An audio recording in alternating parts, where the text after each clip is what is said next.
Okay, good afternoon, everybody, and welcome back to this fourth digital town hall. I'm very delighted to have with us again today our president, Martin Vetterli, whom I see has a new haircut. Did you find an online hairdresser? Almost. I found that in the latest version of Zoom, there is actually an automatic hair cutter, and you can decide the length of your hair. Thanks and welcome. Then we have also Claudia Noth with us, the new director of the human resources at EPFL. Welcome, Claudia. Thank you. Hello, everybody.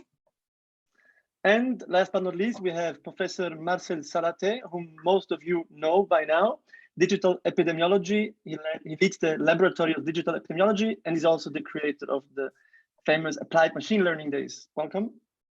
Thanks, Mirko. Pleasure to be here. Okay, welcome to all of you once again. I will give you the floor in a minute. Comme vous le savez, depuis 2 semaines, la vie de l'EPFL a repris progressivement sur le campus. Cette fois-ci, on vous donnera donc un point de la situation et une mise en perspective.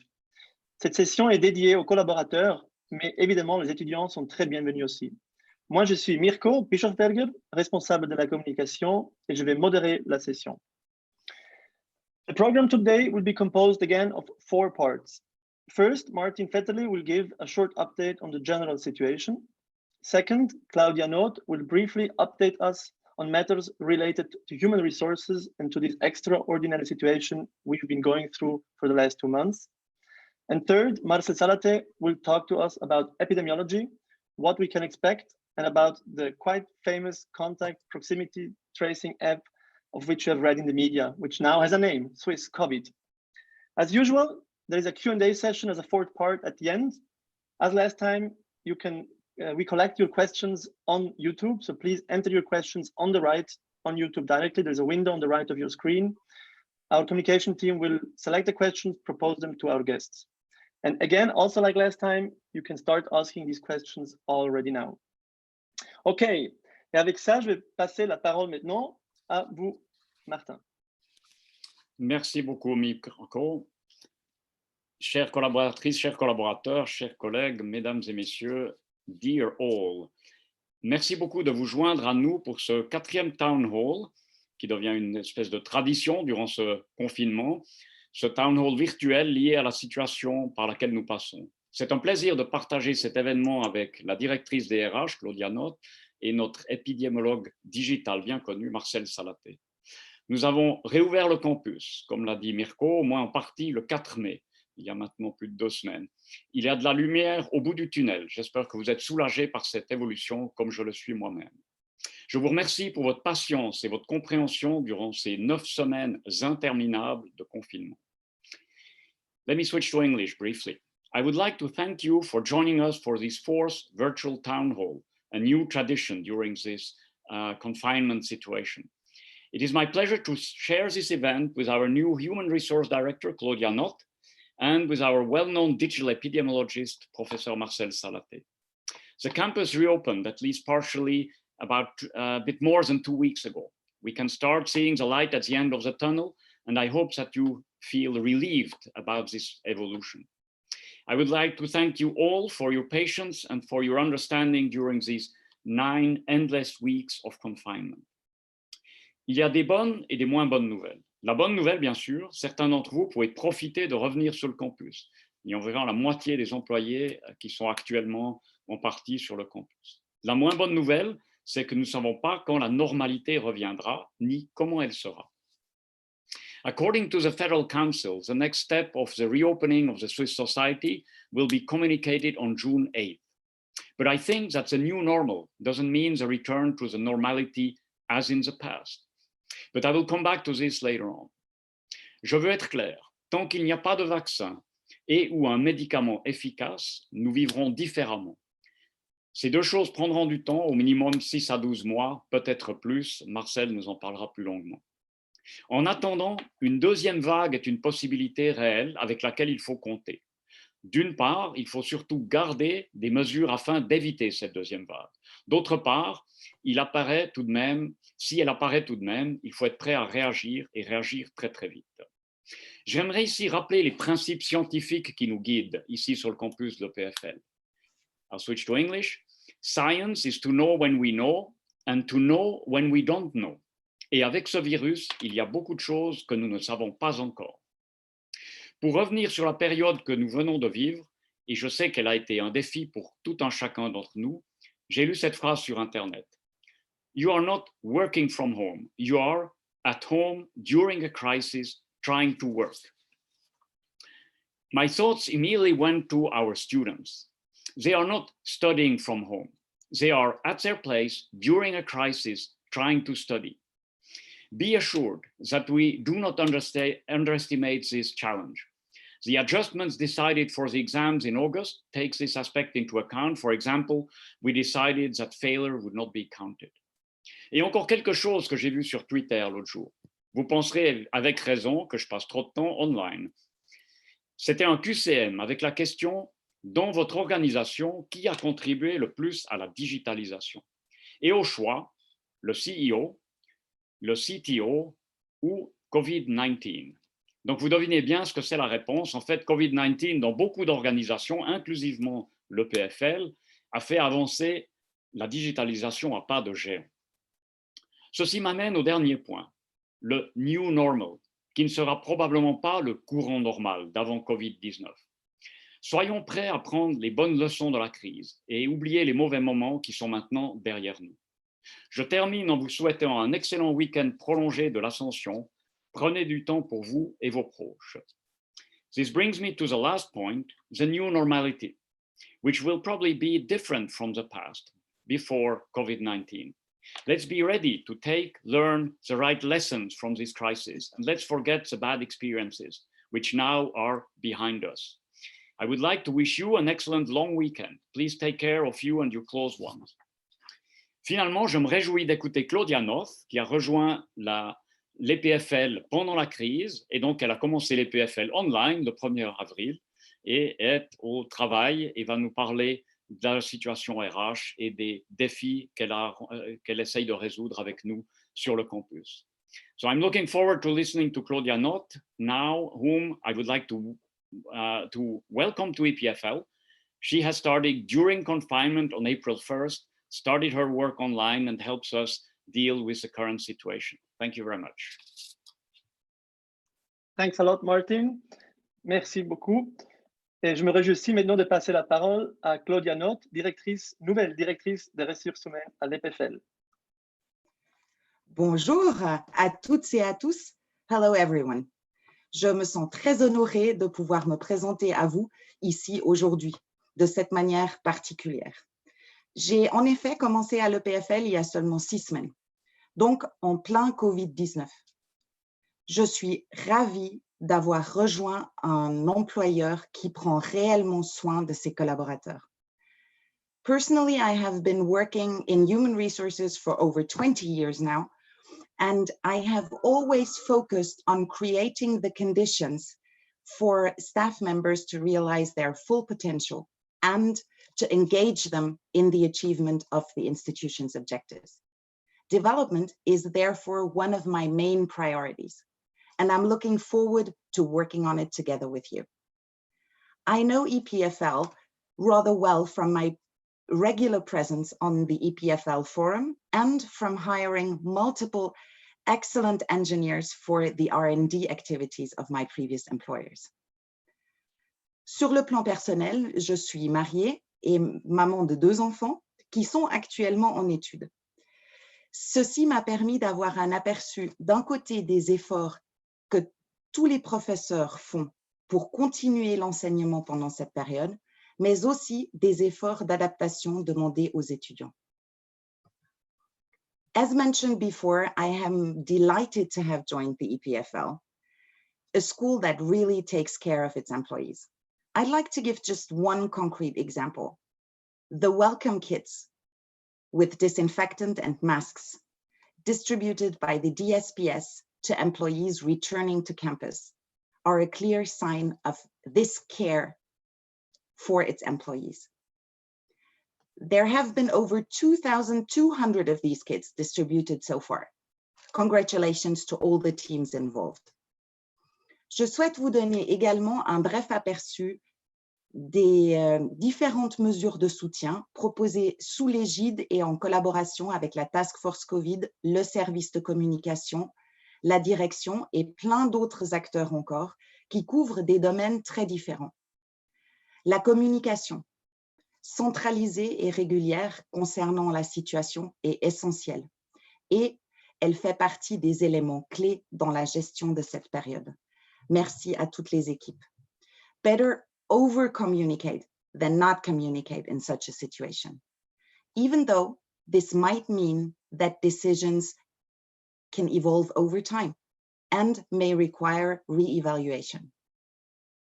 Pour prendre soin du bien-être des collaborateurs, nous vous proposons depuis début avril des programmes de coaching, des séances de coaching externes et confidentielles dans le cadre du programme de self-care pour aider à surmonter les difficultés auxquelles nous pouvons être confrontés. Les coachings peuvent adresser un sentiment d'isolement, la conciliation ou le jonglage entre les priorités personnelles et professionnelles, le stress, l'anxiété, comment garder la concentration ou simplement comment améliorer le bien-être pendant cette période si unique. We are offering external and confidential coaching sessions to all employees to alleviate the difficulties that we are facing. For example, feeling isolated, reconciling private and professional life, stress, anxiety, how to keep focus, or just to seek to increase our well-being during this period. Up to now, over 100 employees took the initiative and got in touch with the coaches. The feedback has been very positive so far. Also, since the beginning of April, team managers have the opportunity to receive support through team care, also via individual coaching, external and confidential, with the objective to help team management during this particular time. The goal is to offer assistance so that managers may help their teams best, even though priorities are changing, personal direct contact is missing, difficult sometimes to find the right balance between understanding, empathy, and stimulation to ensure business continuity. Jusqu'à ce jour, plus de 50 responsables d'équipe ont fait usage de ce coaching. Et là aussi, les retours étaient clairement positifs. Both coaching offers continue, and since the start of the progressive relaunch of the campus, additional resources such as videos and useful links are available on a dedicated website. Prendre le repos nécessaire. Les vacances sont un des moyens importants pour pouvoir récupérer et assurer de finir ce marathon debout. Les décisions de la direction et des ressources humaines à ce sujet s'inscrivent dans ce cadre-là. Nous ne pouvons pas ignorer cet aspect essentiel du bien-être. I am aware that everybody's reality is specific, unique, and may be very different, and therefore a one-fits-all rule is not the solution, and we privilege dialogue and consensus. Thanks, by the way, for your multiple feedbacks and questions on this particular subject. L'EPFL a également fait des efforts importants pour s'assurer à ce que chacun dispose à la maison des moyens adéquats pour pouvoir travailler de manière efficace et ergonomique. Si votre situation personnelle n'est pas réglée, s'il vous plaît, faites-en part à votre responsable. The decision to facilitate the contract extension for PhD students and postdocs, as well as paying those student assistants who are currently unable to work, has also the objectives to ease worries and to decrease uncertainty. Pour terminer, je souhaite partager avec vous quelques impressions de mes premières 6 semaines de découverte virtuelle pure de l'EPFL. I quickly realized through discussions with some of you and also with my team that the switch to 100% home office overnight was a challenge, and that unfortunately not all processes were ready or adapted. But Even though there might have been some hiccups, business continuity has clearly been assured. I'm conscious of the fact that this requested heavy extra efforts from a lot of you, and I would like to thank each and every one of you for making it happen. Dans toutes mes interactions, je perçois un très fort engagement pour le PFL, ce qui est effectivement très appréciable. My second observation is the strong collaboration between many different activities in order to cover all various aspects. I highly value this integrative and inclusive approach. En effet, je constate une forte collaboration entre les différentes activités afin de mettre au profit toutes les compétences afin de trouver la meilleure solution possible. En même temps, la réalité de chaque activité au sein de cette même belle communauté semble bien différente, avec ses propres façons de faire et ses propres contraintes. The purely virtual integration within the HR team was certainly challenging, especially as I am rather a people person. Nevertheless, it also gave me the unique opportunities for getting a glimpse into some personal aspects of my team members' lives, like the children popping up on the screen to say hi, a reality that can also create or reinforce interpersonal connections. Un des défis qui nous attend est certainement de pérenniser et de ne pas perdre les bonnes habitudes que nous avons prises lors des semaines passées. Imprimer moins, faire les choses en ligne, etc. Je me réjouis que nous puissions nous y préparer ensemble. Enfin, je me rends compte que beaucoup d'entre nous avons hâte de retourner sur le campus. Néanmoins, dans l'intérêt de tous, il faudra que nous continuions à être encore un peu patients afin d'éviter cette fameuse deuxième vague. En conclusion, encore une fois, merci à chacune et chacun d'entre vous. Je me réjouis de faire votre connaissance et prenez bien soin de vous. Thanks again to each and every one of you. I'm looking forward to meeting you soon, and please take care. Merci à vous, Claudia. And now I'll give the word to Marcel Salathé, Professor of Epidemiology, for an update on the epidemiological side and the contact tracing app. Thank you, Mirko. Good. So where to start? As you know, I have been dragged into this a bit by accident, also thanks to my dear colleague, Professor Melanie Blockesch, who normally and still has this year runs this fabulous course on infection biology, and asked me way back in 2019 to give a guest lecture on epidemiology, and this happened to be on the 26th of I think 26th of February. So this put me a little bit in the spotlight, but that was okay. It was a very interesting time, certainly from an epidemiological perspective. You know, I'm sometimes looking back at these slides that I prepared on the 26th, and I asked myself, what did we learn in the past, 2, now soon 3 months? And on the one hand, the answer is, well, we learned a whole lot. On the other hand, I have to say we knew quite a bit already back then, and I think it's really great also to reflect back on then how quickly the EPFL reacted, and I really want to thank the direction for taking swift action, and I think everybody is extremely thankful, and I'm too, for the DSPS and Eric Dupasquier's team that's really handled this crisis absolutely marvelously. So thank you very much. If I would, if you would ask me what do we now know that we didn't know then, I would maybe highlight a few things.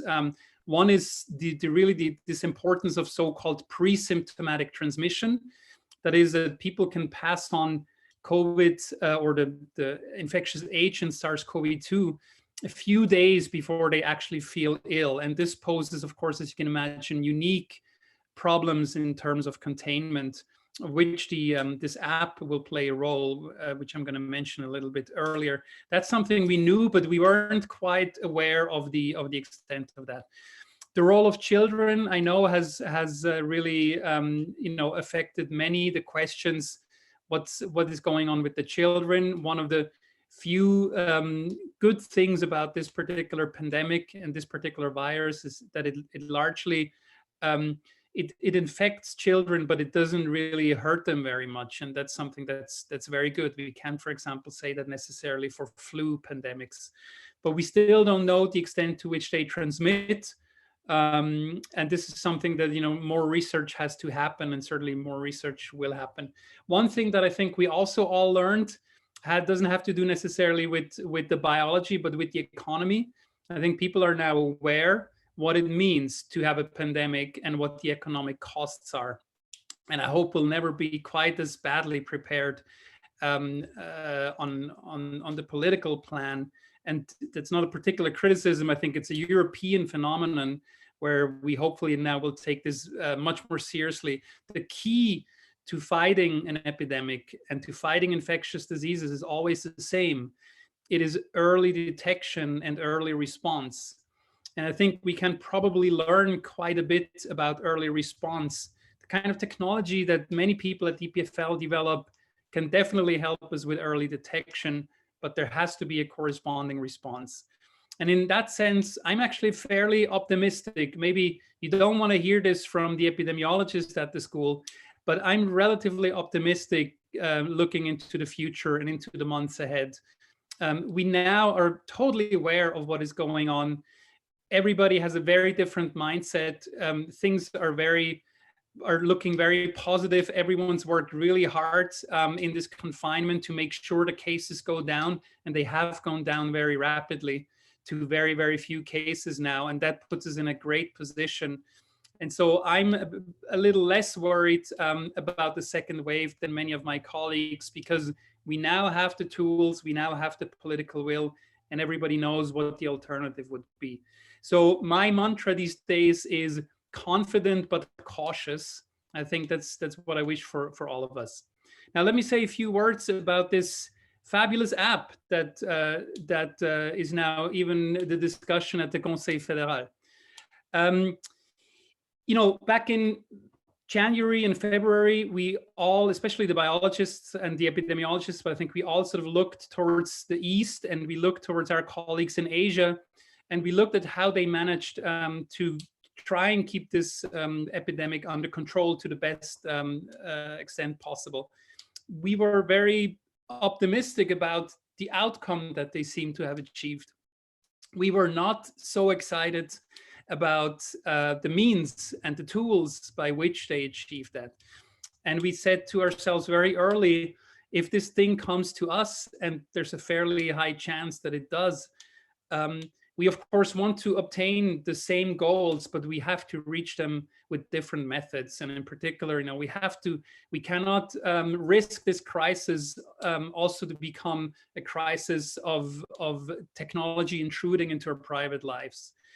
And this is why many of us got together and started to develop on this idea of an app. As you may have been heard in the media, there was a little of a rift in how exactly this should be done. I'm very happy to report that nowadays the technology that was developed at EPFL is now forming the basis of what Apple and Google are going to roll out on billions of devices, and it's a highly privacy preserving technology. And I want to particularly highlight Carmela Troncoso, who's an assistant professor in computer science, who's really been the brain behind all of this, and also Ed Bugnon and Jim Larus, who have been pushing this tremendously. So, sometimes you see me a lot in the media, but it's really them who have been doing all the heavy work on the technology side. And I'm incredibly privileged to be working with them. This is this DP3T project. Not so important what it stands for. The important thing is the D, and it stands for decentralized, and that means it's a very privacy-preserving technology where all of the relevant data will stay on people's devices. I'm actually quite excited about this also going forward, because decentralized is an exciting asset of technology that I think will follow us also in many applications that are not epidemiology related. So this is where I'm stopping. I mean, you heard today the Conseil Fédéral is now Also supporting this app, it has sent a so-called Botschaftsordonnance to the Parliament. The Parliament wants to have a proper legal basis, which I think is also a great sign that Swiss politicians don't just let themselves, have an app sort of put on their desk, but they actually want to know. And this also gives me great confidence in sort of the technical capability of this country. Good, I'll keep it at this, and happy to take any questions that may come in the future. Vielen Dank, Marcel. On remet zu den Fragen. Pardon, on va passer maintenant aux questions-réponses. Il y a déjà pas mal de questions qui sont en train d'arriver, je vois. Et là, il y a la première pour vous, Martin. La question dit, quels seront les critères pour garantir un retour sur le site à tout le monde? Alors, il faut comprendre ce que ça veut dire à tout le monde et sous quelles conditions. Donc, j'espère bien qu'on pourra revenir tous sur le campus, mais ce sera probablement sous des conditions sanitaires qui nous seront imposées par les règles du Conseil fédéral. Vous savez qu'on a encore actuellement une limite sur des réunions de pas de plus de 5 personnes, par exemple. Alors, c'est possible que ces règles seront relaxées cet été, mais ce sera peut-être un autre nombre que je ne connais pas encore. Je pense que le Conseil fédéral ne le connaît pas non plus encore, parce qu'il faut faire le monitoring de voir comment cette pandémie est en train de potentiellement disparaître ou d'être en tout cas tenue à carreau. Et donc, dans ce sens-là, je ne peux pas vous donner ni un timing, ni un plan de marche, ni des chiffres précis. Mais ce qui est sûr, c'est qu'avec les mesures qu'on a prises sur le campus, on s'attend à ce qu'une grande partie des gens seront, peut-être en alternant les journées, seront présents sur le campus, probablement au cours du mois de juin cet été. Je peux en parler, par exemple, parce qu'on a discuté pour le cas de mon laboratoire, et donc on est en train de regarder un plan, comment est-ce qu'on pourrait faire pour garder la distanciation sociale, c'est une chose. La deuxième, c'est d'être sûr qu'on peut respecter les règles sanitaires, donc toutes les questions de désinfection. Troisièmement, comment être sûr de venir au campus aussi en toute sécurité. Et donc là, vous savez qu'on distribue des masques, et je conseille très fortement aux gens de porter des masques. Je sais que ce n'est pas une tradition suisse. J'ai pris les transports publics lundi passé et j'avais l'air un peu tout seul avec mon masque. Mais je pense que c'est la bonne façon de prendre les transports publics, c'est de porter un masque. C'est comme ça qu'on porte aussi sa responsabilité sociale. Merci beaucoup.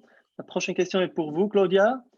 Est-ce qu'après cette pandémie, les règles de télétravail de l'EPFL vont être revues? Par exemple, est-ce que l'EPFL offrira la possibilité de faire plus qu'un 20% en télétravail, vu qu'on a vu que cela fonctionne? Effectivement, c'est une question très intéressante à laquelle l'équipe RH est déjà en train de réfléchir. Il y a aussi pas mal d'études qui ont été effectuées à ce stade. Une partie de la question est tout à fait juste, c'est-à-dire qu'on a vu que ça fonctionne. Maintenant, il faut intégrer toutes les facettes du problème avant de vous revenir avec des éléments concrets. Nous y travaillons et puis je suis confiante que d'ici fin de l'été, nous aurons quelque chose de concret à vous proposer. Merci beaucoup. Next question is for you, Marcel. How likely is the second wave in your opinion? And do you feel it will be severe? Yeah, so this is the this is the million-dollar question that every epidemiologist gets asked all the time. You know, we just had a meeting with the National Science Task Force this afternoon, and we agreed to generally not talk so much about a second wave, because it sort of gives people a bit of the impression that there is a time in between where everything can be relaxed, and then it's the wave, and it's potentially, you know, confusing. But I understand, of course, the question. People are worried: is this going to come again in this way? I think one thing we have to be clear is, if we would go back to behaving exactly how we did, you know, back in February, we would have an immediate increase in cases, and that is because, from an epidemiological perspective, or let's say maybe more precisely from an immunological perspective, the virus looks at Switzerland and it's roughly the same thing.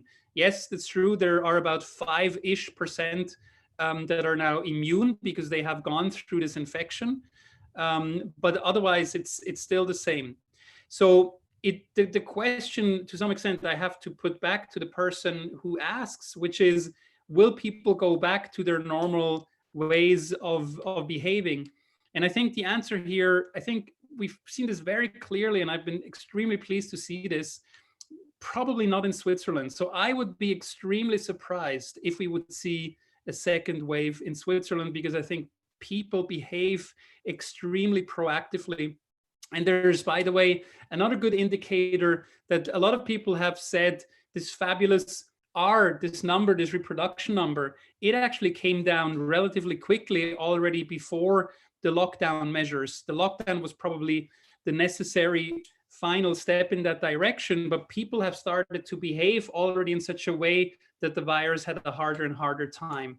And I think as long as we keep a bit our distances and as we follow the hygiene rules, and with good political support of these measures, I think we can really keep this chance of a second wave extremely, extremely low. I'm very optimistic about this. Thanks, Marcel. I stay with you, as you mentioned the National Task Force. So people would like to know to what extent the scientific recommendations of this task force have actually been taken into account. Yeah, that's a good question. I think in general, my sense is very strongly that the scientific voices are being heard. I also sense that, of course, it is not the only voice that is being heard, and that is absolutely correct in my view. It's not just science, it's not just technology. There are many other interests, and that's good. But I've been extremely pleased in general with how the scientific advice has been taken into consideration. Very positive assessment at this point, at least on the federal level. Thanks. Question for you, Claudia. How can we access the team coaching offer that you mentioned? Yes, so the information has been sent by email to all the team managers for the program Team Care and to all the employees for the self-care proposal. It is also accessible on the COVID website. Thanks a lot. And there's a follow-up question for you. Can you also explain the policy about traveling for collaborator? Is it possible to, one, travel to our origin country, going out of Switzerland, thus for a few days, and two, do smart working from there? This is a good question. So I will take the easy part first. Professional travel, we have decided and communicated that it is still not possible until September. So now privately, travel, which is, I think, the angle of the question, there we are in the sense of everybody is responsible for himself, for the risks he or she is taking, and is the family. What is clear is that if the person has an imperative to be on campus, we expect the person to be on campus. Otherwise, we are all in teleworking. So I think there, again, we are in the way that everybody is responsible, and the last weeks have clearly shown that most people are. Thank you. Next question is for you, Martin. The question says, EPFL, at least seems to be very strict, is very strict, it was written.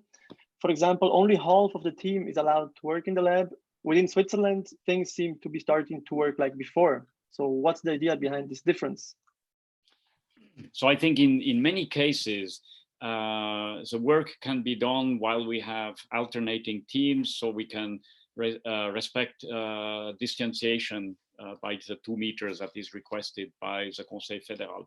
There are situations where this is impossible, and then people have to take appropriate measures of protection. And this is part of the plans that the labs are actually submitting to the DSPS. And if the plans are accepted, then people are within these rules, and it is totally possible. What we want to avoid simply is that we go back to normal without thinking about it.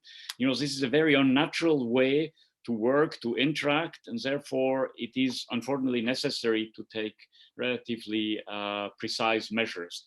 And I'm as optimistic as Marcel Salathé, because I believe people understand what the issues are, and people will actually have the discipline to follow these relatively simple rules. They are slightly annoying, I understand this, but they are exactly the price to pay, so we don't have to go through a second wave. Thanks. Follow-up question for you. So is the app going to be mandatory for workers and or students to go back on the campus? Of course not. I mean, that's part of the design of the app, that it's totally voluntary. People can load it if they like to, they can turn it on if they like to, they can turn it off when they don't like it to be on. This is absolutely part of the design, of course. I simply expect that people will use it because it's part of our responsibility. And together with all the other measures that are put in place, broadband testing possibilities, when the app indicates that you might have been exposed, this is actually exposure notification. It's nothing more than that. It's not the tracking or whatever.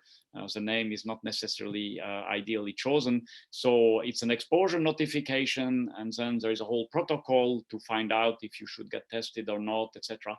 All of these things put in place together with a certain advance in digitalization of our medical system, if I may say so, will allow Switzerland, I think, to manage the continuation of life in a as close to normal way as possible under the circumstances that we don't understand this virus, that we don't have a vaccine, there is currently no known medication. Thank you. There are some more biological questions coming in for you, Marcel. Questions around immunity. So where do we stand with the knowledge about being, so if people are infected afterwards, can they be reinfected or not? Well, at the moment, I mean, we will have to see, but at the moment, we have very good reasons to believe that they can't. I mean, we now know that people mount, sufficiently strong antibody responses.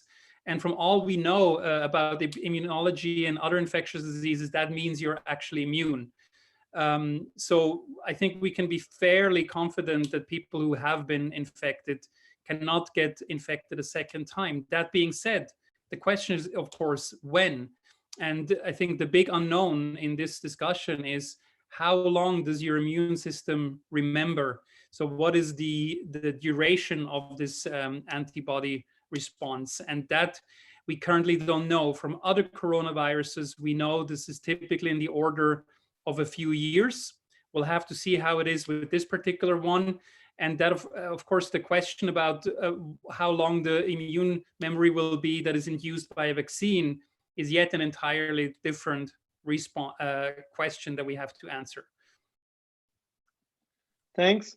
Along similar lines, immunity, herd immunity, are we still aiming at the idea of having 60–70% of the population contracting the virus, or are we rather waiting for a vaccine effective medicine?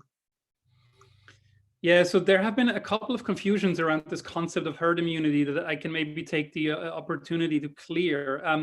So herd immunity means that you have a sufficient amount of immunity in the population that the rest of the herd, so it comes more from sort of animal thinking, is protected when you reintroduce or when you introduce this particular pathogen. I mean, in this case, it's a virus.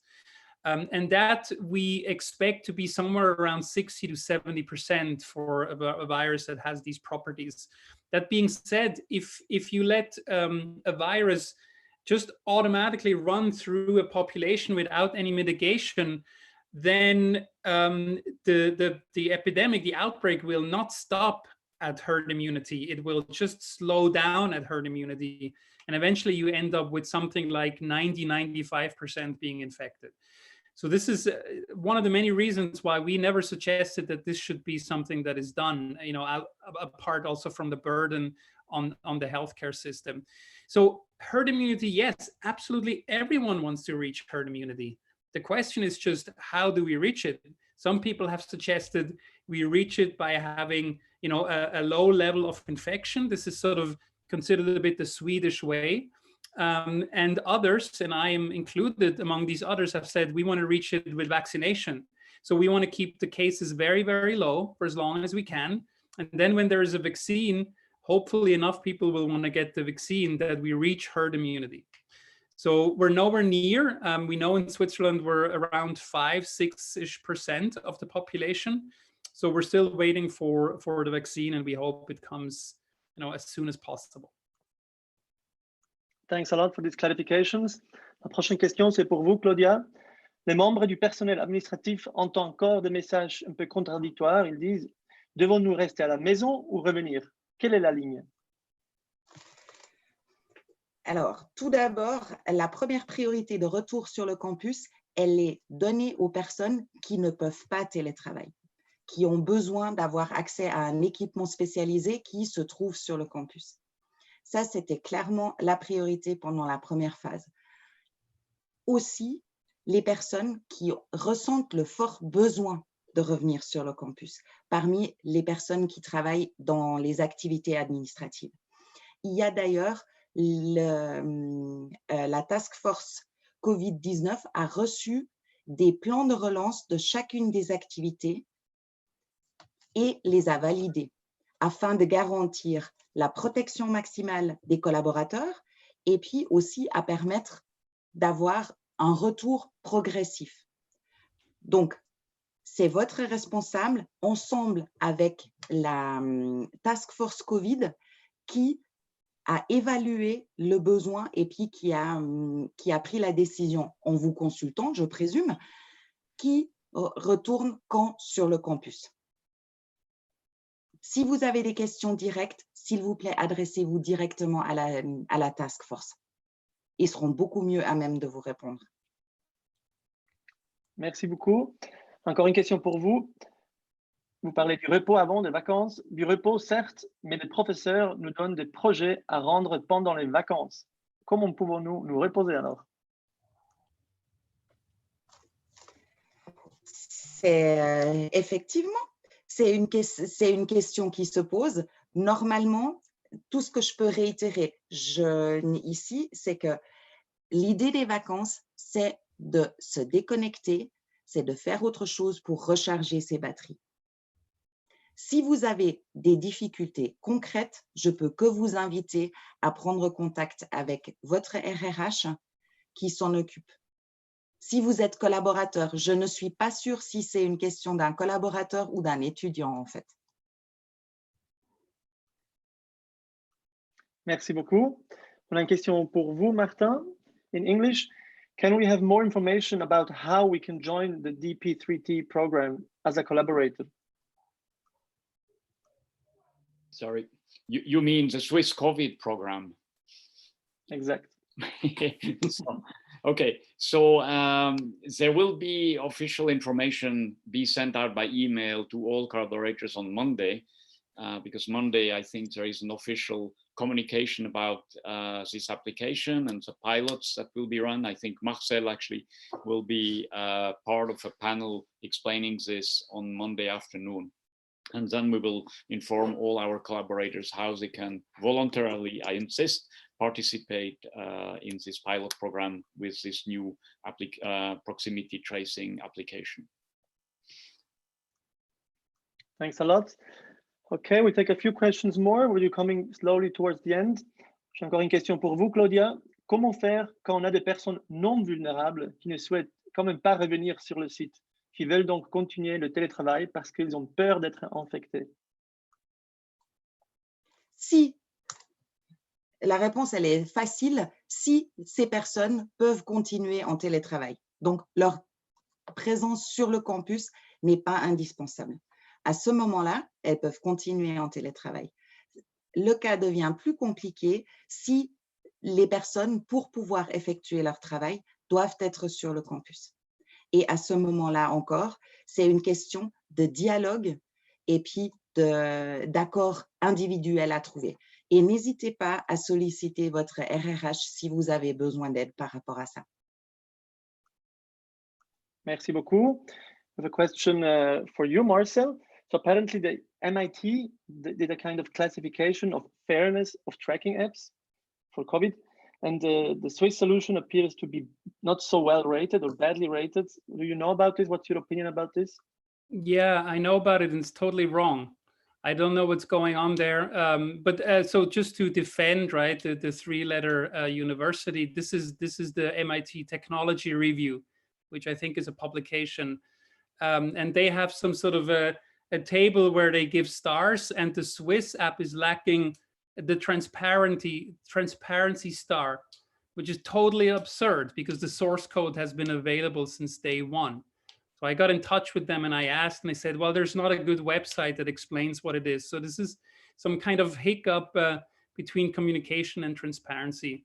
That it's extremely transparent down to the source code. Everybody can read every single line of the source code and has always been able to do that. I hope they fix that. Thanks a lot. Maybe I'm wrong, but I can add also, as far as I know, the MIT Tech Review is totally independent from MIT. So it's not because it's written MIT that it's the opinion of MIT. So it's a journalistic independence. So it's a journalistic evaluation. Prochaine question, c'est pour vous, Martin. Si le Conseil fédéral assouplit les règles et que l'EPFL reste plus strict, qui devrons-nous écouter?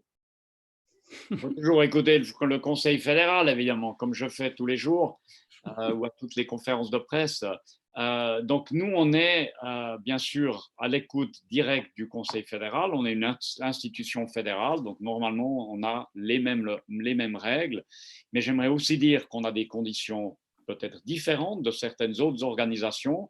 Par exemple, quand on a décidé de fermer le campus, c'était surtout parce qu'on a une très grande densité d'étudiants internationaux, beaucoup de gens qui voyagent beaucoup, qui reviennent de l'étranger, etc. Et une densité sur le campus qui est tout à fait exceptionnelle, et ce qui faisait qu'on a pensé, comme l'a pensé l'ETH de Zurich, qu'il fallait fermer le campus à ce moment-là. Je pense qu'on prendra chaque étape l'une après l'autre en regardant les recommandations du Conseil fédéral et en voyant comment on peut les implémenter ici sur le campus. Et on fera au mieux avec l'avis des experts comme Marcel Salathé, les virologues qu'on a sur le campus, les spécialistes de la sécurité et de public health qu'on a ici à l'EPFL. Et on fera ce que nous, on pense être la bonne façon pour faire tourner le campus au mieux en respectant les règles sanitaires. Thanks a lot. I'll take maybe one last question. It seems to become a tradition that there is always a question around satellite and SAT. Donc, this is for you, Marcel, actually. So you mentioned we wouldn't face a second wave as long as we adapt our behavior. How long should we do that? And finally, when can we share a hug after a beer at SAT? Well, so I don't know if hugs and beers go together, but maybe that's for another day. But yeah, so I mean, as was said by I think everyone, I mean, this second wave, it will come if we are not cautious. I mean, that should be clear. But I think the sentiment that we all express is that we are not going to let this happen, right? We are going to be confident but cautious, and so that includes a place like Satellite. I mean, if as a bar owner or as a restaurant owner you can maintain that kind of level of security concept, then you can. But this is obviously not up to an epidemiologist to decide. So I also hope this comes back as soon as possible, but maybe to dampen a bit the enthusiasm there. It is one of the big challenges for this, managing this virus, is to get a lot of people into a very dense location yelling at each other. And if I can think of one place where that is the case, other than maybe a faculty meeting, it is the Satellite. And so I'm not so sure that this will be able to reopen very soon, I'm afraid. But I'm sure there are many other good places, especially also for a hug. Thanks a lot. Okay, maybe we'll discuss the link between a hug and the beer offline. I see it clearly. Ok, on arrive à la fin de cette 4e session d'information. end of the 4th digital town hall. Thanks a lot for having been with us, Martin, Claudia, Marcel, and thanks to all of you for your attention. As usual, this video will be available on YouTube after this session too, where you can watch it. For those interested in more details, there is about the contact tracing app, the Swiss COVID app. There is a more extensive webinar organized by the Center for Digital Trust, C4DT, on Wednesday, May 27 at 10:30. If you're interested, please go on the website c4dt.org for more information. Ok, avec ça, je vous souhaite aussi un bon week-end de l'Ascension à tout le monde, and let's keep washing our hands. Happy weekend. Goodbye. Bye.